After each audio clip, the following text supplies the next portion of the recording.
Ramadan Karim, bonne célébration de la fête de Ramadan à chacun et à tous. Et merci de prendre le rendez-vous de cette émission spéciale consacrée à la dite célébration. Ramadan, les mystères d'un mois béni. C'est le thème autour duquel nous discuterons en plateau avec l'imam Yakoubou Malam Idi Mustafa, prédicateur et conseiller spirituel, et l'imam Lawal Tahirou, secrétaire général de la communauté musulmane de Akassato. Chers imams, bonjour, bienvenue et merci d'avoir accepté notre invitation. Bonjour à vous, chers journalistes. Merci beaucoup. Merci pour l'invitation. Merci. Alors, ainsi que je le disais, et vous le savez, chers imams, nous sommes au terme d'un mois, l'un des plus, sinon le plus sacré de l'islam, dit-on, l'un des mois donc qui consacre la bénédiction.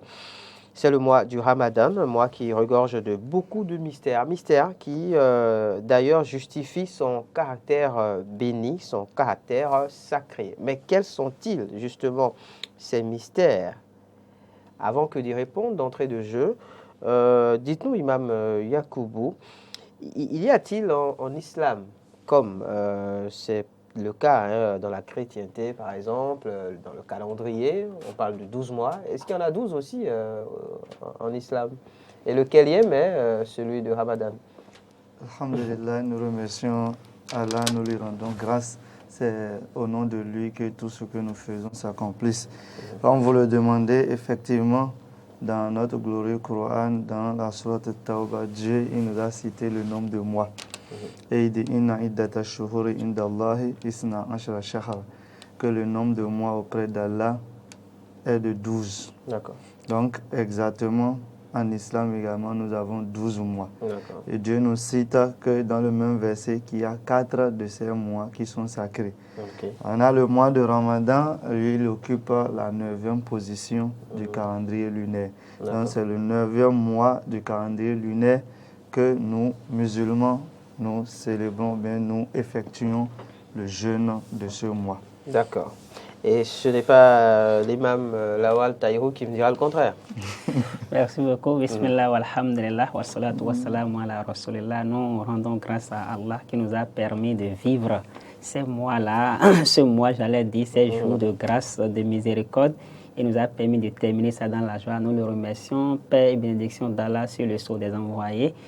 Merci une fois encore pour l'invitation, surtout pour le travail de taille que vous effectuez chaque fois dans la maison Eden TV. Puisse Allah vous récompenser et vous rehausser davantage. Remercions également Diaspora FM, la chaîne sur la radio. Voilà, et la télévision également, la radio. Elle pourrait en être jalouse. Tous les responsables qui s'échillent là, matin, midi, soir, à tout moment, que Dieu les rehausse davantage. Alors, comme l'a dit mon frère tout à l'heure, effectivement, Dieu a martelé que nous avons 12 mois. D'accord. Et dans les 12 comme dans mois, le calendrier grégorien. Les 4 qui sont sacrés sont énumérés par le prophète Mohammed sallallahu alayhi wa sallam.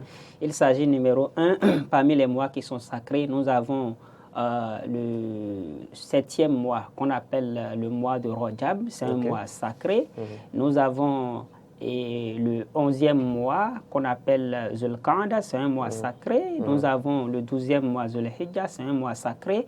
Et nous avons le premier mois lunaire qu'on appelle Muharram. Voilà les 4 qui sont sacrés. Parlons du Ramadan, qui est la 9e position, comme qui occupe la 9e position. C'est un mois plus que sacré.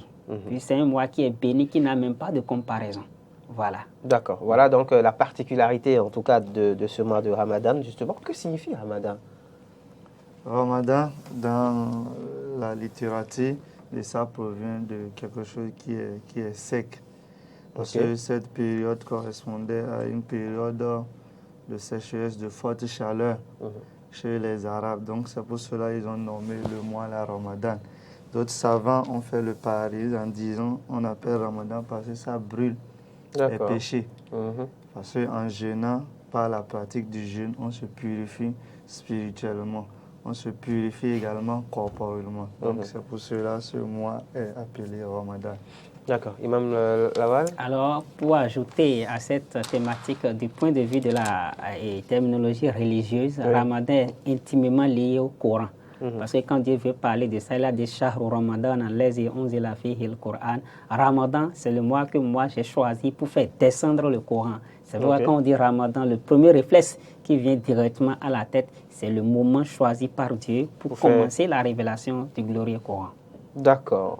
Vous nous le disiez, Imam Lawal, ce mois du Ramadan est un mois sacré, plus que sacré, c'est un mois béni, ce qui justifie d'ailleurs la thématique de notre émission spéciale de ce jour, Ramadan, les mystères d'un mois béni. Qu'est-ce qui justement lui consacre, Imam Lawal Tahirou, ce caractère sacré, plus que sacré, comme vous avez eu à le dire? Merci beaucoup, monsieur le journaliste. Beaucoup d'éléments.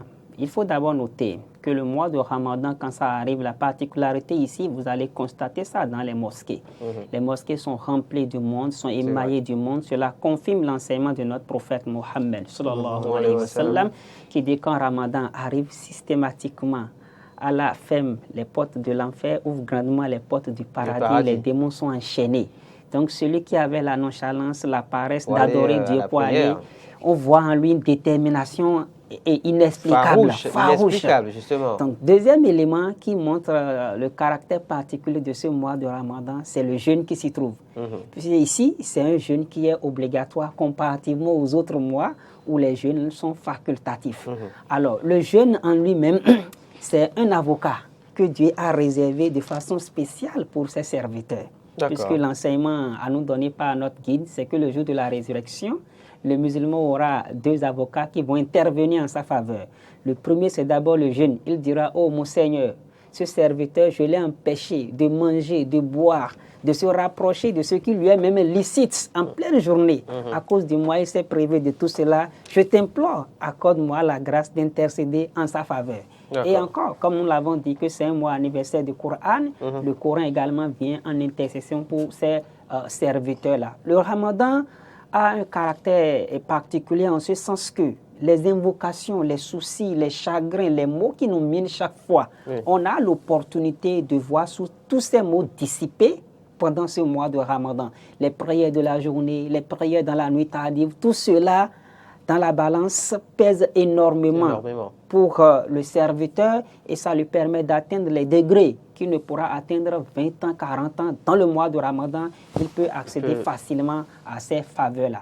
L'autre élément capital qui donne à ce mois un cachet particulier, c'est le fait que chaque nuit, Allah, par sa sagesse infinie, a franchi des milliers de serviteurs de l'enfer pour le paradis. Et dès que la nuit qu'on appelle la nuit de la destinée arrive, alors l'effectif est encore davantage multiplié.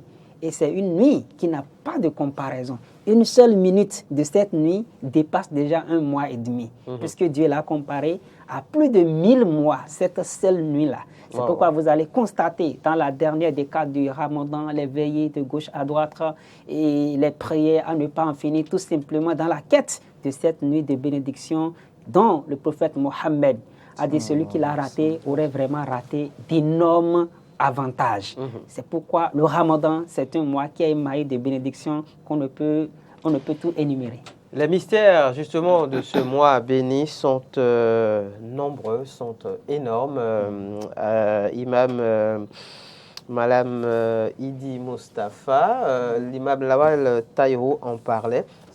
C'est en ce mois que Allah a décidé de faire descendre le Coran. Oui. C'est le mois du Coran, comme il a dit. Et quand on parle de la descente du Coran, il ne faut pas voir le Coran physique. Comme le livre, non. en fait, voilà. Ça a quitté d'abord la tablette préservée d'Allah subhanahu wa ta'ala pour venir au premier ciel. Et la première révélation aussi au prophète Mohammed sallallahu alayhi wa sallam, c'est encore dans le mois de Ramadan. Et ce qu'il faut souligner aussi, c'est un pilier de l'islam. Donc c'est un pilier. Le prophète sallallahu alayhi wa sallam nous a dit l'islam est basé sur 5 piliers. Donc, et le Ramadan fait 4e pilier de cette religion.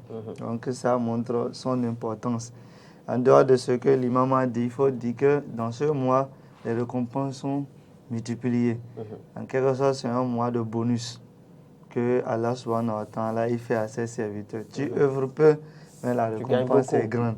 Et maintenant, si tu œuvres beaucoup, alors ça dit que ta récompense, c'est Dieu seul qui sait. Parce qu'il dit, d'abord, le jeûne, c'est pour moi. Et c'est moi là seulement qui connais les récompenses du jeûne.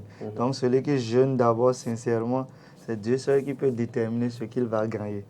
Mais en dehors de ça, les prières, les jeûnes, les nafilas que nous faisons, ça c'est multiplié. Dans les autres jours, on sait que la bonne action correspond à 10.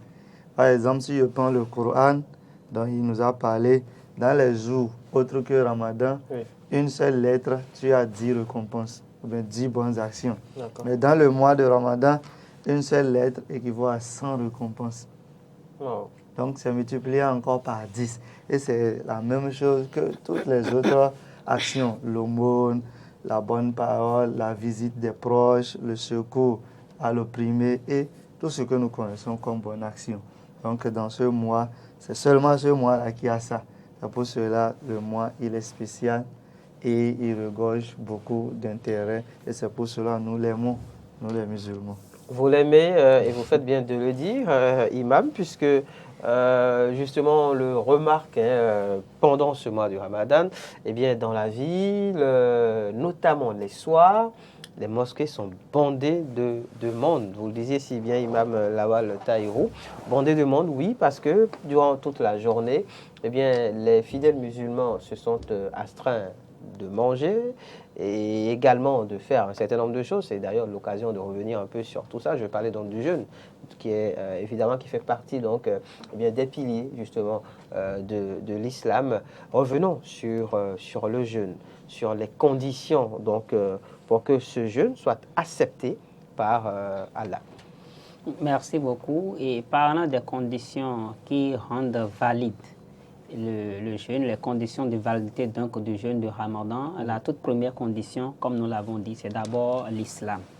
Il faut être musulman, il faut croire en Dieu. Donc un chrétien ne peut pas faire le jeûne du Ramadan. Non, si le chrétien jeûne, bon, il est en train de juste... Il y en a qui aiment accompagner justement leurs amis par exemple, ou peut-être un partenaire en affaires, mais également dans le couple. Oui, quand il le fait, seulement il est en train de se donner encore plus de tonus pour avoir la santé, puisque le jeûne en lui-même est thérapeutique. Justement, donc sur le plan sanitaire, voilà, sur le plan sanitaire, des bénéfices, voilà. Mais spirituellement, non. Mais spirituellement, non, puisque la règle de base, c'est d'abord la croyance en l'unicité d'Allah subhanahu wa ta'ala. Donc, il faut ça.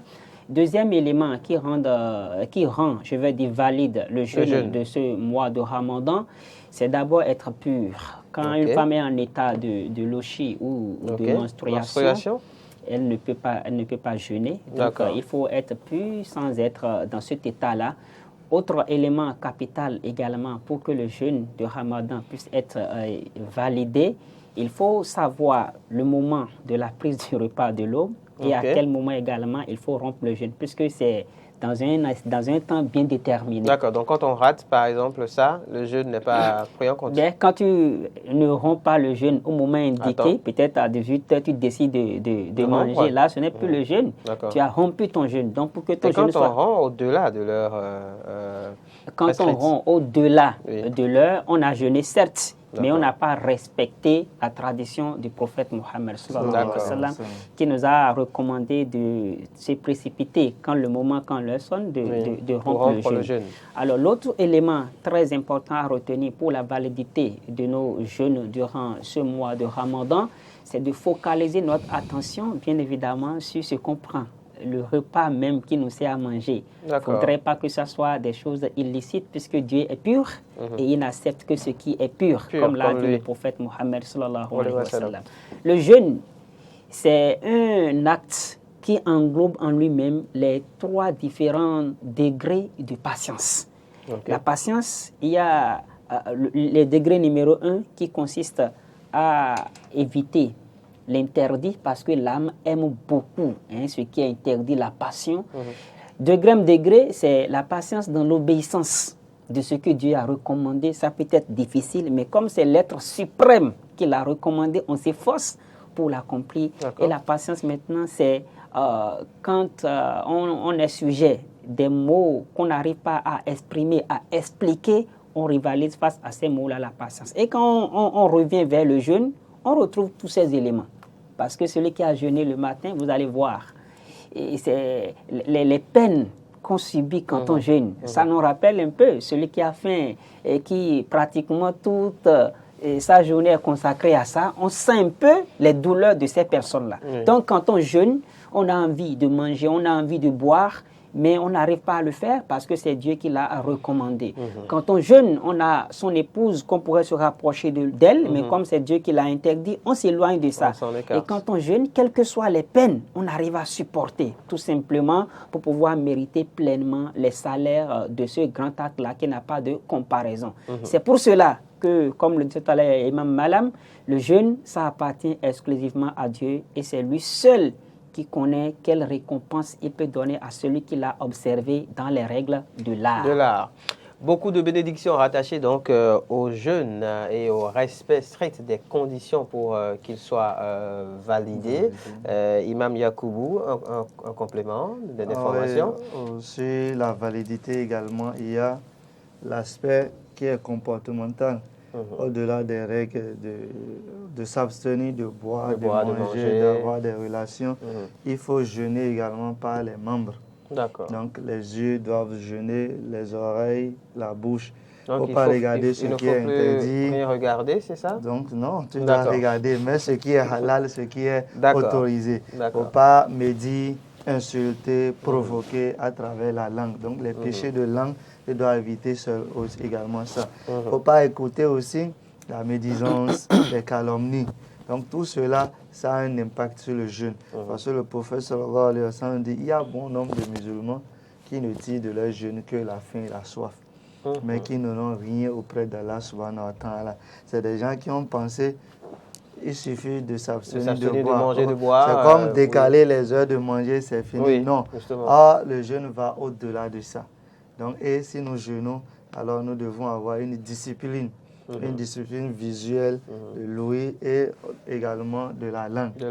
Maintenant, au-delà de ça, si on veut encore, il faut aller, si on peut, jeûner par le cœur et par les pensées également. D'accord, c'est-à-dire de manière concrète? C'est-à-dire orienter directement ses pensées vers Allah subhanahu wa ta'ala. Toute la journée, si je jeûne, toute la journée, je ne fais que penser à Dieu. Mon cœur ne fait que méditer la parole de Dieu, la création d'Allah. On ne va pas se préoccuper, qu'est-ce que je vais manger si je romps, avec quoi je vais jeûner. Parce que tu vas avoir bon nombre de musulmans qui disent, le mois de jeûne arrive et on n'a pas de quoi jeûner. Justement. Non, le jeûne n'est pas basé sur la nourriture. Donc, et c'est pour cela, Imam Al-Ghazali, il a catégorisé 3 catégories pour les jeûneurs. Il y a les jeûnes de masse, il y a le jeûne de l'élite, il y a le jeûne de l'élite de l'élite. D'accord. Et le jeûne de masse, c'est ça. Aidez-nous à comprendre. De boire et de manger jusqu'au coucher du soleil. C'est fini, les règles élémentaires. Et après faire un vrai festin à partir de 20h. Oui, à partir de la rupture. La rupture déjà. Le jeûne de l'élite, et ceux au-delà de ces règles que nous connaissons, ils font la discipline des membres, des sens, la vue, l'odorat. Donc, ils font cela. Et maintenant, ceux qui sont supérieurs à cela également, mais qui sont peu, c'est qui jeûnent par la pensée, qui jeûnent par le cœur. Donc, et tout ce qu'ils font, c'est de plaire à Allah subhanahu wa ta'ala. Mais peu de gens sont dans cette catégorie. Mais l'objectif, c'est d'arriver là-bas. N'est-ce pas? Parce que c'est là le sommet et nous devons viser le sommet lorsque nous sommes dans l'adoration.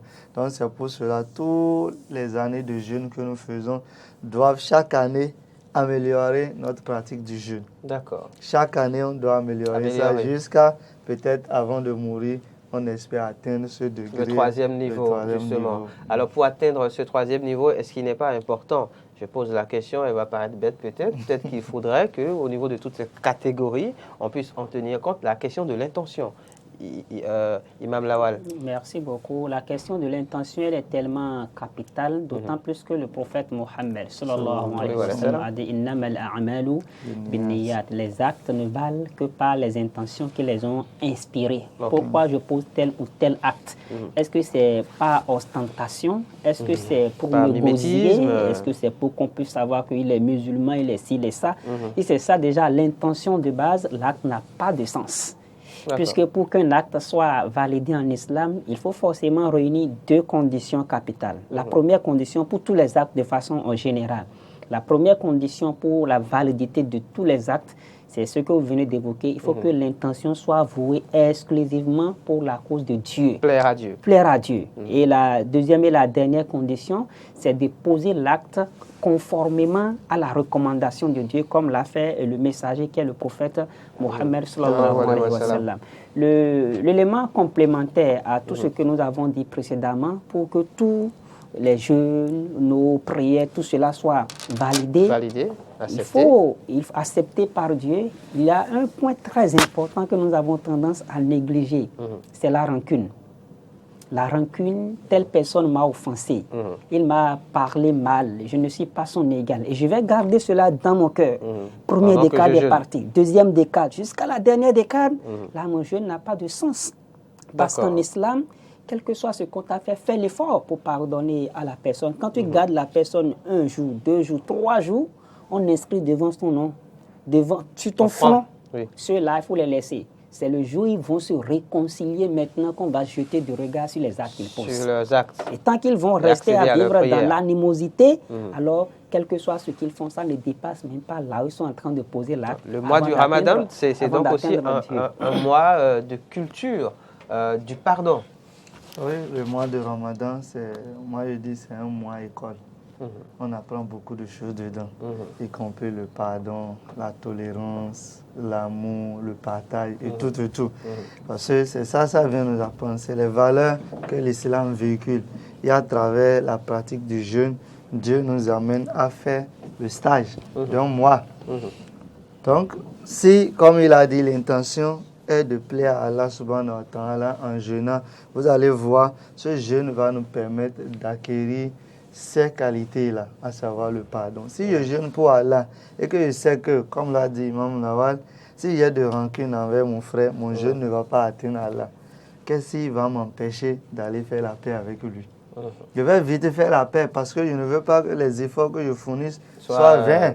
Donc, la première des choses, c'est d'établir la paix et le pardon. Mais si je ne jeûne pas dans l'intention de plaire à Dieu, je m'en fous, je garde ces rancunes et même dans le mois de Ramadan, on crée des rancunes. Je dis c'est un mois école parce que le mois de Ramadan, ça nous apprend à être généreux, ça nous apprend à être tolérant. Parce que le prophète sallallahu alayhi wa sallam dit, même si quelqu'un te provoque et il t'insulte, il ne faut pas répondre à sa provocation. Il faut dire moi je jeûne.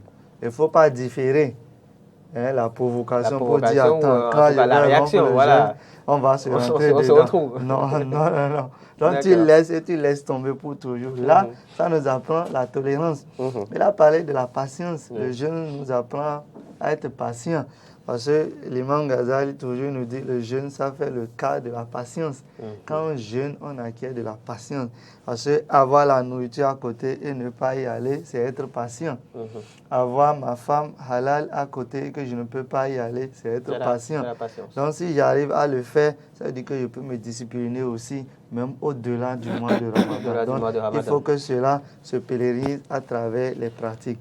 Et à travers le jeûne également, on apprend le partage et on apprend à être, par exemple, prompt et à l'heure au service et aux activités. Parce que tout est programmé dans le mois de Ramadan. Il y a l'heure pour prendre le sahur, le repas du matin.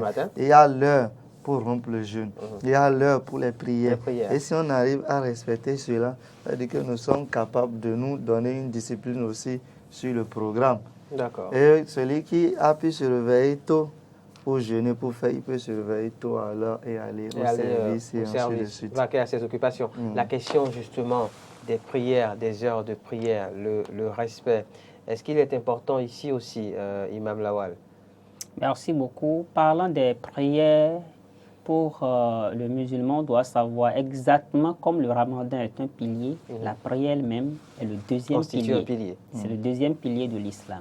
Et ce qui rend cette question importante, c'est la recommandation d'Allah. Quand il disait dans le glorieux Coran, Inna salata kanat ala al-mu'minina kitaban mawquta, qui veut dire certes la prière, elle est prescrite pour tout musulman. Prescription ici, elle est obligatoire pour tout musulman. Mais Dieu a ajouté le mot mawquta. Ça a des moments bien précis. Raison pour laquelle la prière de Subh, je ne dois pas me lever à l'heure qui me plaît et dire que je vais prier pour la faire. Non. Dieu qui a la prière a mis des moments et également comment on doit les accomplir. Ne pas agir ainsi nous ramène tout simplement à adorer Dieu selon notre passion. Et Dieu, on ne l'adore pas comme bon nous semble. On l'adore comme il l'a légiféré pour pouvoir mériter pleinement les salaires qui se trouvent dans ces actes-là qui sont légiférés. D'accord. Imam Lawal, vous avez aussi évoqué la question des décades tout à l'heure. Je vous ai entendu en parler. En parlant du jeûne, du Ramadan, justement, on en parle beaucoup. Et d'ailleurs, on peut le remarquer vers la fin donc, de ce mois du Ramadan. On remarque des prières nocturnes. Et bien souvent, on parle justement des décades. Donc, parlons des décades et finissons par les prières nocturnes. Pour parler d'abord des décades, je veux renchérir également ce que l'imam vient de dire par rapport aux prières. C'est encore plus important dans le mois de Ramadan de respecter ces heures de prière. Parce qu'on a eu à constater cette année, des mosquées qu'on appelle mosquées avions. C'est-à-dire quoi? C'est des mosquées supersoniques qu'on prie rapidement, sans respecter les heures. Surtout, on voit que Taraweeh, c'est long. Oui. Donc, et l'heure de Ishaï n'est pas arrivée. On est pressé et on fait Ishaï avant son heure parce qu'il y a la prière de Taraweeh pour vite faire. Il faut vite faire aller manger, justement. Donc, ce n'est pas bien. Parce que Taraweeh, c'est surrogatoire. Et prière de Ishaï, c'est obligatoire. Et ça a une heure fixe, comme l'imam l'a dit. Donc, attends que l'heure là arrive avant de prier cela. D'accord. Et Taraweeh maintenant. Mais pas à cause de Taraweeh, qu'on renverse, on pousse l'heure de Ishaï, ce n'est pas bien. Maintenant, concernant les décades, donc, comme le mois c'est 30 ou 29 jours, donc on les fait de 10. On a 3 décades. Maintenant, il y a un hadith qui parle de ça, et les savants nous apprennent que c'est un hadith qui n'est pas authentique. Donc, comme on dit, les premiers 10 jours correspondent à la miséricorde, les deuxièmes décades correspondent au pardon, et le troisième décade correspond à l'affranchissement du feu. L'imam avait dit au début, chaque nuit du mois de Ramadan, Dieu délivre. Donc, ce n'est pas seulement attendre la troisième décade, non. Dès que le mois rentre, chaque soir, il y a des libérations de l'affranchissement du feu. Il y a du pardon, il y a de la miséricorde. Donc, tout le mois, c'est miséricorde. Tout le mois, c'est pardon. Tout le mois, c'est délivrance du feu de l'enfer. Donc, ce n'est pas spécifique à une décade. Maintenant, c'est la dernière décade qui a une spécificité. On remarque quand même, voilà, qu'il y a une spécificité. Comme il avait dit, la nuit de la destinée, que Dieu nous dit, ça équivaut en valeur plus de 1000 mois. Plus de 1000 mois d'adoration. Donc, c'est pour cela, vous avez vu l'intensification des prières la nuit. Parce que c'est une seule nuit.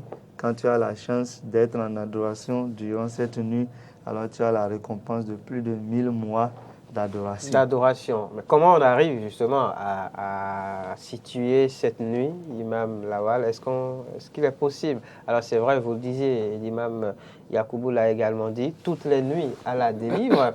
Mais quand on sait qu'il y a quand même parmi toutes ces nuits, il y en a une de toute particulière, avec un nombre de bénédictions innommables, j'ai envie de dire, il est tout à fait normal et humain que de chercher à déterminer justement à quel moment est-ce qu'on retrouve cette nuit. Merci beaucoup. Effectivement, cette préoccupation a été soulevée par même les compagnons du prophète Mohammed sallallahu alayhi wa sallam, pour savoir avec cette nuit de valeur, avec certitude, voilà, de valeur, quel jour, de miséricorde, quel jour. Quel est Mais Dieu, par sa sagesse infinie, a décidé de mettre la communauté du prophète Mohammed sallallahu alayhi wa sallam dans l'adoration. Imaginez un fonctionnaire à qui on a dit, il y a dans un mois, il y a une nuit, quand tu vas réussir à travailler tout au long de cette nuit-là, on te garantit l'avantage de près de 83 ans. Et c'est juste un mois. Voyez-vous, ce fonctionnaire, il va s'amuser avec une seule nuit de ces mois? Non, il va travailler tous les mois durant. Donc c'est pour que les 10 dernières nuits puissent être des moments où on va vraiment se donner à fond. C'est pourquoi Dieu, par sa sagesse, que l'être humain n'arrive pas à toujours comprendre, il a caché pour nous cette nuit-là. Quelque part. Mais le prophète Mohammed nous a donné des repères pour dire cette nuit-là, si vous voulez les chercher, c'est surtout dans les nuits impaires. 21e nuit, 23e nuit, 25e, 27e, 29e nuit. Et il faut aussi retenir que le prophète est allé même jusqu'à nous donner des signes, des signes précurseurs de cette nuit, avant la nuit, et les signes maintenant, le lendemain. Les signes avant cette nuit disent que quand la nuit qu'on appelle Laylatul Qadr va arriver, ça va être une nuit tellement douce, une nuit harmonieuse, vivifiante. Il n'y aura pas de bruit, des vents qu'on ne comprend pas, il n'y aura rien de tout cela. Une nuit paisible, très calme. Premier élément. Deuxième élément, il a parlé également du croissant. Que cette nuit, ce n'est pas tout le monde qui arrive à percevoir ça. Le croissant n'aura pas toute sa forme, ça va être comme à moitié d'un plat. Mais ça va pas être visible pour tout le monde. Et l'autre élément capital qu'il a aussi cité, c'est que le lendemain de cette nuit-là, on verra que le soleil ne sera pas aussi très brillant dès le matin. Avant de constater la clarté du soleil, il aura un peu d'écart comparativement aux autres jours. Mais ce qui est important ici, c'est l'enseignement du prophète Mohammed qui a dit Man qama laylatul qadri ghufira lahu ma taqaddama min dhanbi. Celui qui passe cette nuit-là en prière. Parce que le mot qama ici, c'est qiyam, rester debout à prier, rester en éveil. Celui qui passe cette nuit à veiller, il sera comparable à quelqu'un, à un nouveau-né.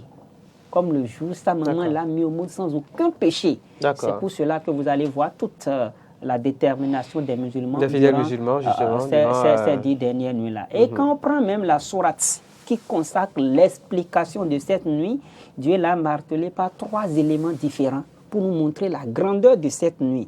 L'élément numéro 1, Dieu dit « Inna anzalnahu fi laylatil qadr ». Nous, Allah, nous l'avons fait descendre, c'est-à-dire le glorieux Coran, dans la nuit de la destinée. Premier élément qui confère à cette nuit sa grandeur. Deuxième élément, toujours dans la même sourate, Dieu dit maintenant « Laylatul qadr khayrun min alfi shahr ». Cette même nuit, ça dépasse largement près de 83 ans, 4 mois d'adoration, plus de 1000 mois. Et troisième élément qui confère à cette nuit toute sa valeur, c'est l'expression Salamun hiya hatta matla'il fajr. Quand cette nuit arrive, elle est paix jusqu'au lever d'Al-Fajr. C'est pourquoi 2 actes fondamentaux ne doivent pas être ratés cette nuit-là. L'acte numéro 1, c'est la prière obligatoire qu'on accomplit la nuit, la prière d'Isha. Malheureusement, beaucoup négligent ça et on attend 2 heures, 3 heures pour veiller. Là, la personne a raté grande chose. Et deuxième chose à ne pas rater cette nuit, c'est la prière de l'aube aussi en congrégation.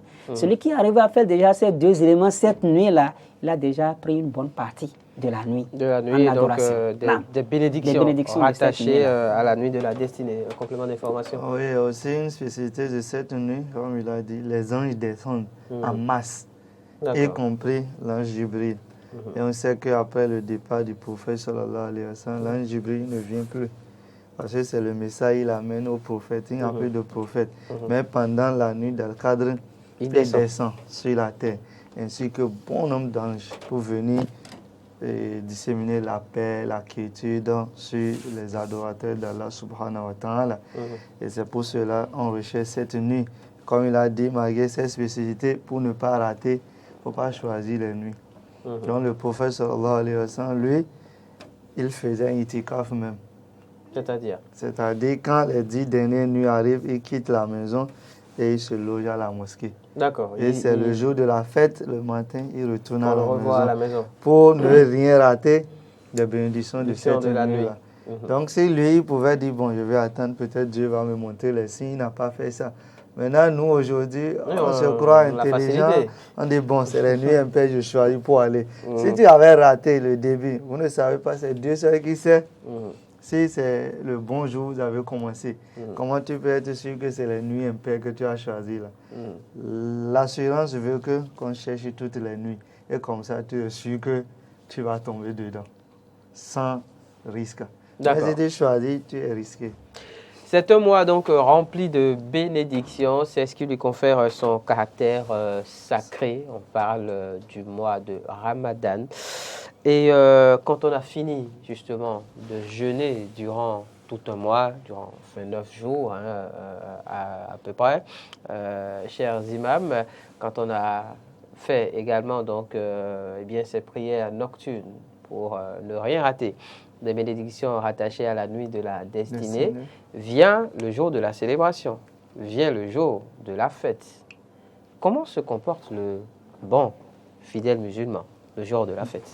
Merci beaucoup. Le jour de la fête, d'abord la nuit, quand on rend son jeûne, Le tout le tout dernier jour, il faut commencer par magnifier Dieu, par l'expression Allahu Akbar, Allahu Akbar, Allahu Akbar, la ilaha illallah, Allahu Akbar, walillahi alhamd.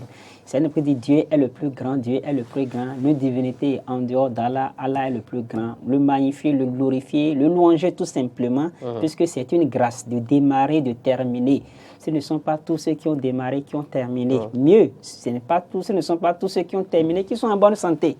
Donc ça, c'est le premier élément. Quand on finit de rompre son jeûne, il ne faut pas terminer pour dire voilà, ça y est, le jeûne est terminé, je vais me livrer à tout ce qui est contraire avec les actes peu orthodoxes. Bien, après cela, l'acte, le réflexe numéro 2 qui doit venir, c'est penser à l'aumône de rupture du jeûne, qu'on appelle zakat al-fitr. Et cette aumône, on doit la prélever, comme l'a prescrit le prophète Mohammed, sallallahu alayhi wa sallam, pour tout musulman. Hommes, femmes, petits, grands, on doit prélever cette aumône-là, qui a deux finalités. La première, d'abord pour nous purifier de nos manquements, parce qu'on nous ne sommes pas des anges. Durant ces jours-là, certainement, il y a tel propos qu'on ne devrait pas tenir, telle chose qu'on ne devrait pas regarder, qu'on ne devrait pas dire. Alors, cette aumône vient tout simplement pour nous laver un peu ces erreurs, ces manquements-là. Et aussi pour penser aux plus pauvres que nous, ceux qui n'ont pas les moyens d'être à l'aise le jour de la fête. Il faut penser à eux. Ça fait partie des spécificités qui sont liées aux deux grandes fêtes de l'islam.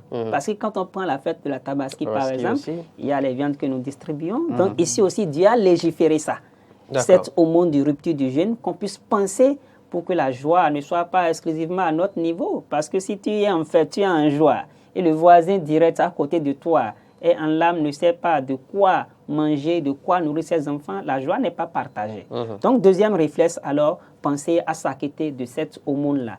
Et après cela, le lendemain, très tôt, il faut tout faire pour que le monde puisse parvenir à son bénéficier avant d'aller à la place Idi pour la prière. Une fois maintenant, le lendemain, on s'habille selon ce que nous avons comme moyen. D'accord. Il n'y a pas pour dire il faut tel habit, forcément, non. Oui. Ce que tu as comme habit, l'essentiel est que l'habit puisse remplir les conditions en la matière. Quelles sont-elles justement ces conditions? Il ne faut pas t'habiller. J'allais demander, est-ce que je peux faut pas, puisqu'aujourd'hui on voit un peu par de exemple, tout. Vous savez, les jeunes mettent aujourd'hui des t-shirts, comme qui dirait, ou des jeans auxquels il manque des tissus. Voilà. Donc, est-ce qu'on peut s'habiller ici? Bien sûr, et aller à la prière? Il faut noter, c'est bien évidemment d'avoir souligné cela. On voit aujourd'hui beaucoup de nos sœurs, elles s'habillent mais en étant nues. On voit pratiquement tout en elles. On ne s'habille pas de cette manière-là, même hors fête. Et plus grave encore le jour de la fête. Il faut s'habiller décemment. Et pour les jeunes, on voit d'autres en pleine prière lors de la prosternation. Vous voyez déjà... parce que sont derrière. La culotte ou le pantalon est tout bon. Il faut s'habiller, il faut protéger toute sa nudité et s'habiller décemment. Si c'est les tenues locales, je m'habille en tenue locale. Si c'est tenue française, il n'y a pas de souci. Donc on peut s'habiller en tenue française, d'accord. Bien sûr, mais il faut que l'habillement soit un habillement décent. Et quand on voit, on sait que celui-là vraiment c'est quelqu'un de responsable. Alors, il ne faut pas aussi forcer. C'est à ça on assiste souvent dans certaines familles. C'est la fête, je dois payer habit neuf, je dois... Non. Le point de là est il n'y a pas de contrainte dans la religion. Si j'ai de l'argent pour prendre des pains neufs, je vais payer. S'il n'y a pas les pains que je portais avant, il n'y a pas de problème. D'habitude, on peut porter ça et aller prier. Et arriver à la place Idi, l'erreur que nous commettons souvent, la prière à la place Idi est constituée de deux éléments. L'élément numéro 1, en partant, ne bavarde pas. C'est l'expression Allahu Akbar. Il ne faut pas bavarder. C'est ça il faut dire jusqu'à arriver à la place Idi. Et une fois là-bas, on s'assoit et dès l'arrivée de l'imam, on se lève et on accomplit les deux unités de prière. Et généralement, après la salutation finale de la prière, beaucoup se lèvent, ils se dispersent, ils disparaissent. Là, on a prié à moitié. Mais on a hâte de rentrer à la maison. Oui, On vient de passer tout le mois à s'abstenir de manger. photos, Donc, on fait des photos et on va se rattraper. On va se rattraper. C'est suffisamment grave, puisqu'après ces 2 unités de prière, il y a à côté sermon, le discours de l'imam. D'accord. Et c'est considéré aussi considéré comme une prière. On ne bavarde pas. Parfois trop long. On ne bavarde pas. C'est pas long. C'est pas long. Donc on pense que c'est trop long, voilà. c'est une perte de temps. Ce n'est pas du tout ça. Tu as pris tout un mois pour adorer ton Seigneur, pour sacrifier. Le jour même, tu vas recevoir ton cadeau, tu vas voir que c'est juste quelques minutes. Donc, c'est patienter, écouter le sermon de l'imam. Et à la fin, maintenant, on revient à la maison. Et en revenant à la maison, on se salue entre nous, on se souhaite de bonnes fêtes, on prie. On va prier les uns pour les autres mutuellement. Et une fois à la maison, il faut semer la joie.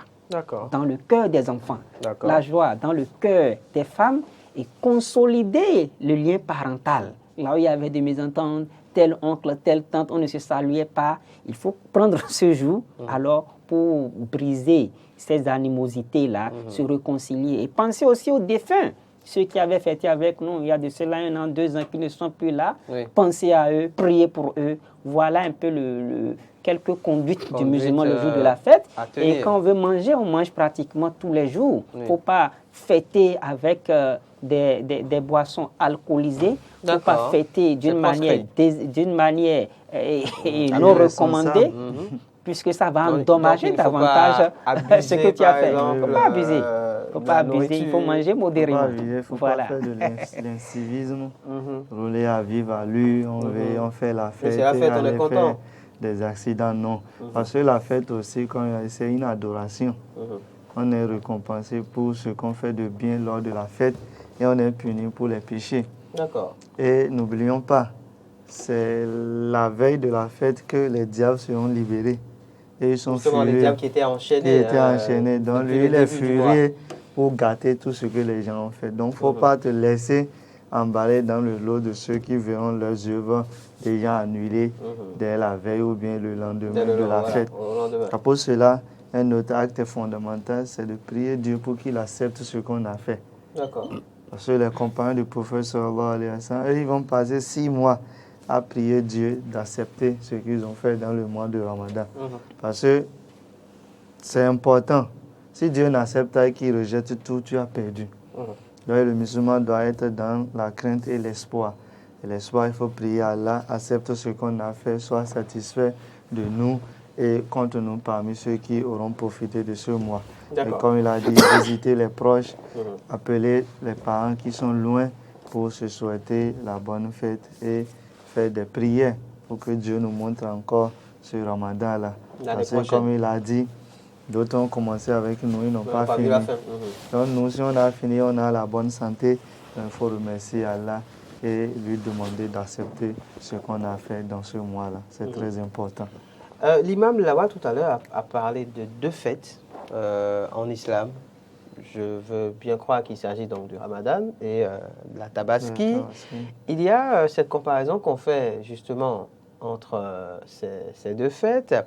Et le paradoxe, alors vous me direz si je dis des bêtises, c'est que Ramadan justement est un mois béni, le plus sacré de tous les mois en islam, et s'achève par la fête qui parfois est dite la petite fête, en comparaison à la Tabaski.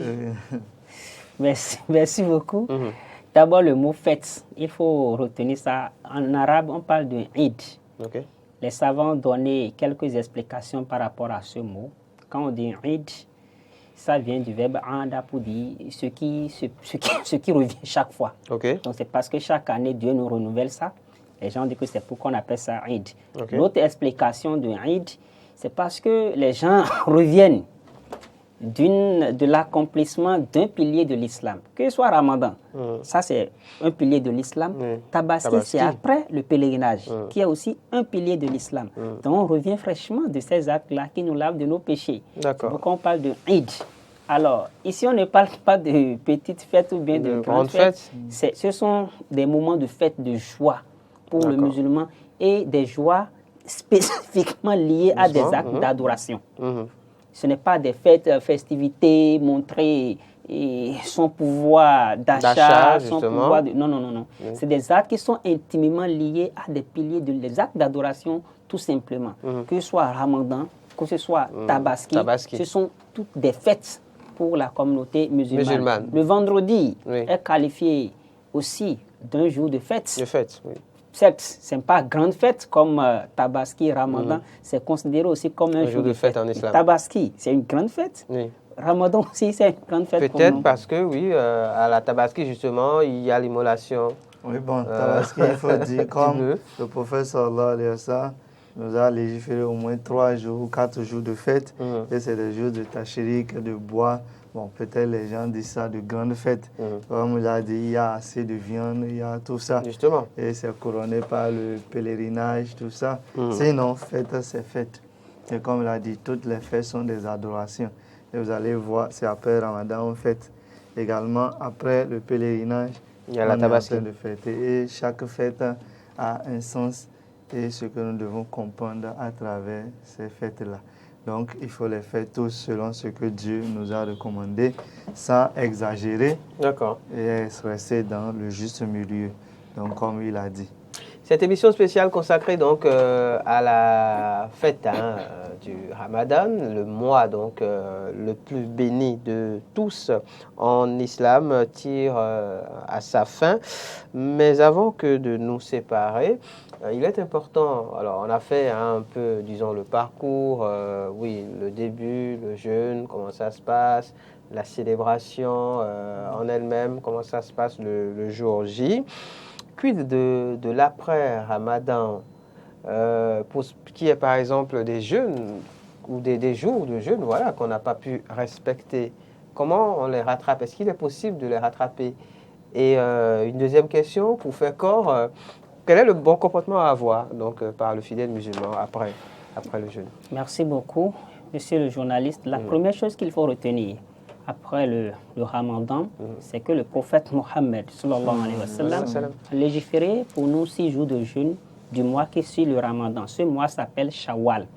Et celui qui finit son Ramadan, qui accompagne son Ramadan de ces 6 jours de jeûne, est comparable à quelqu'un qui a jeûné toute l'année. Toute l'année pour la simple raison que le Ramadan c'est un mois et la récompense est multipliée par 10. Quand on fait un mois fois 10, ça fait déjà 10 mois de l'année. Ça reste 2 mois. Et quand je prends les 6 jours de Shawwal, quand il fait 6 fois 10, ça me donne 62 mois. 2 mois plus les 10, ça fait les 1 an. Et quand je fais ça chaque année, c'est comme si j'ai jeûné tout le temps. Donc ça, c'est la première chose à retenir. Et ces 6 jours de jeûne de Shawwal, on n'est pas obligé de jeûner ça de façon successive. D'accord. On peut choisir des jours durant ces mois-là et on va finir les 6 jours de jeûne. Pour ceux qui ont des dettes à compenser pendant le mois de Ramadan, comme Dieu l'a légiféré, quand on est malade, on compte le nombre de jours de la maladie et après le Ramadan, c'est recommandé systématiquement de ne pas retarder cela. D'accord. Il faut systématiquement commencer, rattraper cela. Parce que quand Dieu décide autrement et on décède, même ceux qui viendront partager l'héritage doivent partager le jour de jeûne manqué, payer ça d'abord. Puisque c'est une dette de Dieu. C'est une dette. Voilà. Donc quand on... Et là, on le fait successivement. Oui, bon, on est libre.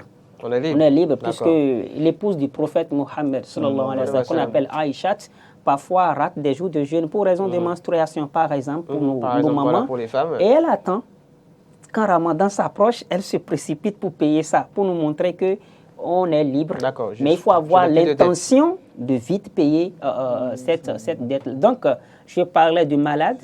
Il y a la femme en menstrue. Quand le Ramadan termine, elle n'a qu'à s'organiser pour payer cela. Ou bien celui qui a effectué un long voyage. Alors, pour les jours de voyage, l'islam lui permet de surseoir à ses jeûnes. Mais une fois Ramadan terminé également, il est appelé à compenser les jours de jeûne manqués. D'accord. Imam Yacoubou. Oui, comme il a dit, c'est la première des choses vite fait et rembourser les jours de jeûne manqués et également pérenniser les acquis du mois de Ramadan après Ramadan. Il ne faut pas déserter les mosquées. L'habitude qu'on a pris de prier à l'heure, il faut aller à la prière à l'heure. Parce que la prière est toujours obligatoire, même après le Ramadan. Deuxièmement, la générosité que nous avions appris à faire, il faut continuer avec cette générosité.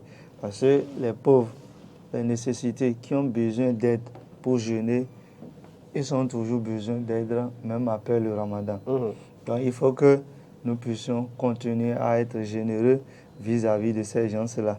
À peut-être amener, même si c'est une fois dans la semaine, de la nourriture à la mosquée pour que les gens puissent en manger. C'est très important. La patience, comment on appelle, la maîtrise de la langue qu'on a eu à ne pas insulter, à ne pas parler mal aux autres, il faut que cela continue parce que c'est ça l'objectif. Il ne faut pas être des gens comme le fait de laver son linge blanc et après aller replonger cela dans la boue encore. Parce qu'on vient du mois de Ramadan, on s'est lavé et immédiatement, quand tu vas retourner dans les vilaines habitudes, c'est que tu es en train de te ressalir. Et ce n'est pas bien. C'est comme si c'est des efforts inutiles que nous sommes en train de faire. Donc, et ce n'est pas bien. Ce qu'il faut faire après Ramadan, c'est de demeurer dans cette adoration, dans l'ambiance de l'adoration, jusqu'à ce que le Ramadan prochain y arrive. Et il y a d'autres jeûnes, les jeûnes surrogatoires, lundi au jeudi, des pleines lunes, les jeûnes du premier jour de Zulhijjah. Donc tout ça, on peut le faire. Ce n'est pas obligatoire, c'est surrogatoire. Si on fait, on a des récompenses. Si on ne fait pas, on n'a aucun péché. Seulement, on perd des récompenses. Donc tout cela, c'est très important d'avoir cela, même si le Ramadan finit. C'est très important donc de continuer justement à aller par exemple dans les mosquées, à ne pas dégarnir les mosquées comme on le remarque d'habitude.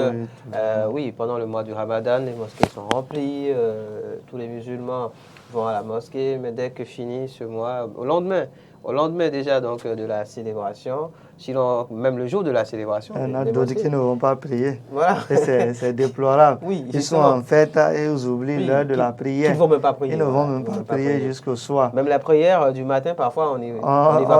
On dort et puis on rate. On ne va pas à la place Idi.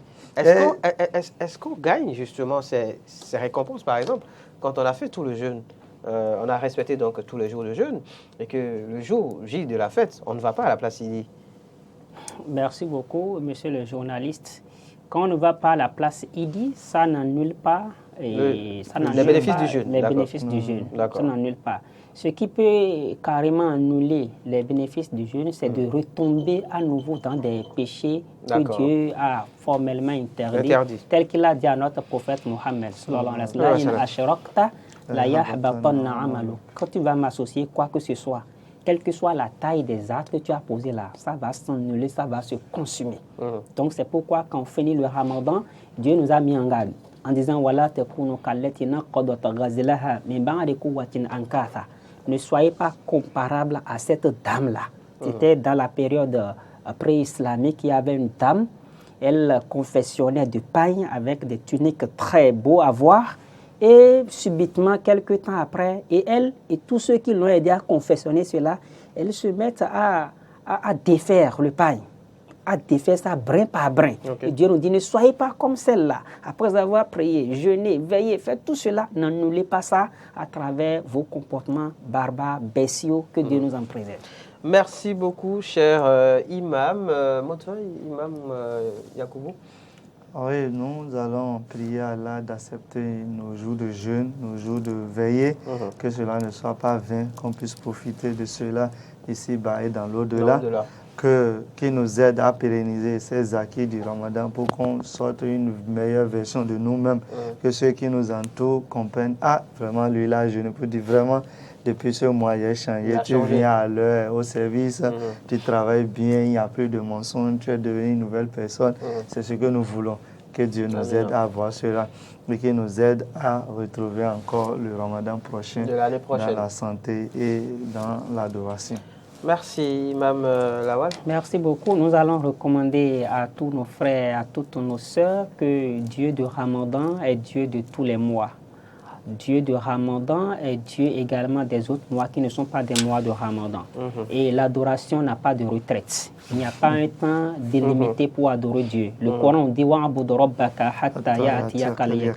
adore ton Seigneur jusqu'à ce que la certitude te parvienne. Il faut comprendre par certitude ici la mort. On adore Dieu jusqu'à notre dernier souffle sur terre. Et c'est ce à quoi nous recommandons mutuellement. Et ne perdons pas de vue l'objectif rattaché à ce jeûne du mois de Ramadan qui n'est rien d'autre que la piété. Et c'est cette piété-là, c'est à ça qu'on aspire chaque fois. Et la foi, ça grandit chaque fois à travers les bonnes œuvres et ça se rabaisse à travers les mauvaises. Donc, attelons-nous à poser des bonnes actions parce que les bonnes actions effacent les mauvaises. Multiplions les bonnes actions pour qu'on puisse mener une vie paisible et gagner le paradis le dernier jour. Je vous remercie. Imam Lawal Tahirou, vous êtes le secrétaire général de la communauté musulmane de Akassato. Merci beaucoup d'être venu en plateau. Merci beaucoup. C'est un plaisir partager ce moment donc, avec nous et éclairer la lanterne de nos amis téléspectateurs et auditeurs.